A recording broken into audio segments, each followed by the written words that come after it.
not taking risks one doesn't understand is often the best form of risk management.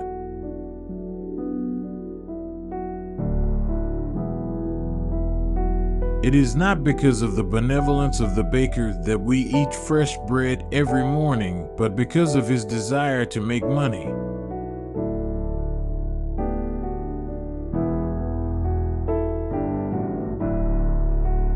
And more than the quality of its institutions, what distinguishes a developed country from a developing one is the degree of consensus in its politics, and thus its ability to take actions to secure a better future despite short-term pain.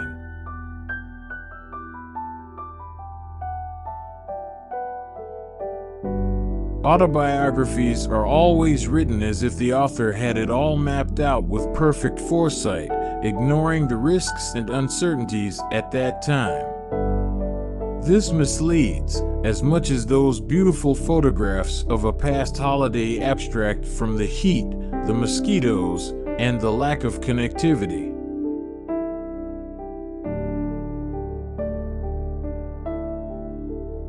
Policymaking invariably involves taking measured risks in the face of uncertainty, for one has neither a prior template nor the luxury of indecision.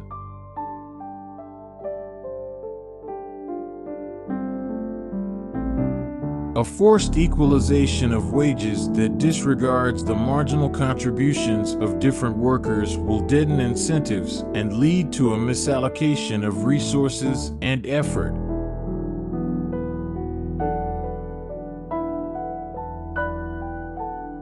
India is becoming a large middle-income country, too complex and varied to be controlled centrally. The government will need to withdraw from occupying the commanding heights of the economy, confining itself to providing public goods and the governing framework, and leaving economic activity to the people.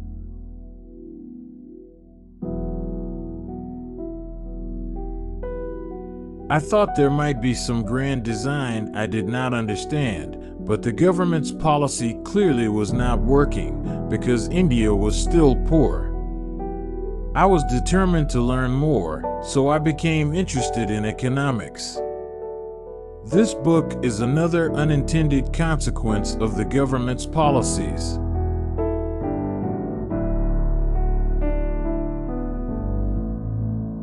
Nationalism, coupled with great faith in the power of the government to enact domestic bargains between labor and capital, has been seen before. It was called fascism then.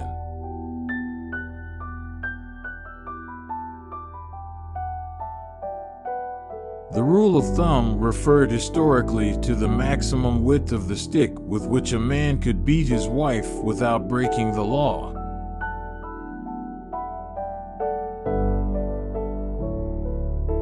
We have long understood that it is not income that matters, but consumption.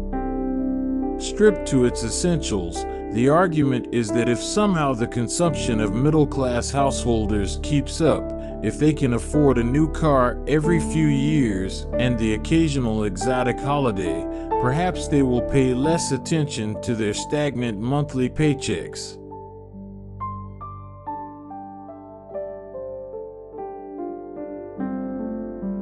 Cynical as it may seem, easy credit has been used as a palliative throughout history by governments that are unable to address the deeper anxieties of the middle class directly.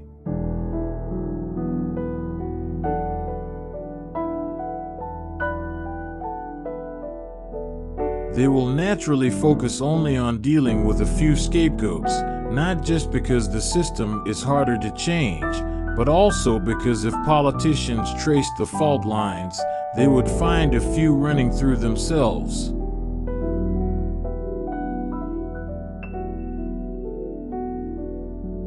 Government, even in a democracy, can be captured by a small, well-organized class that has little interest in seeing broad-based access to finance.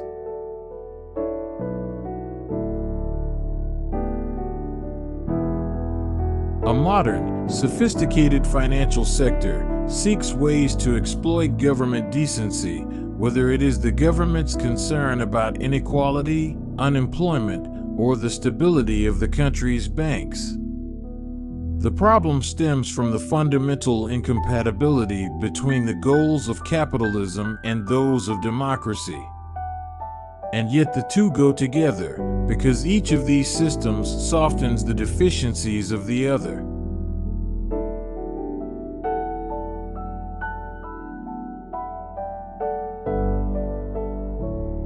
Past experience and relationships are of little value in driving radical innovation. Indeed, because the natural human tendency is to do more of the same and to serve existing clients and needs well, past relationships can be positively detrimental.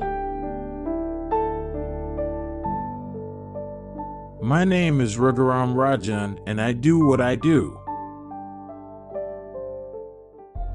Don't forget to like this video, do share with your friends. Thanks for watching.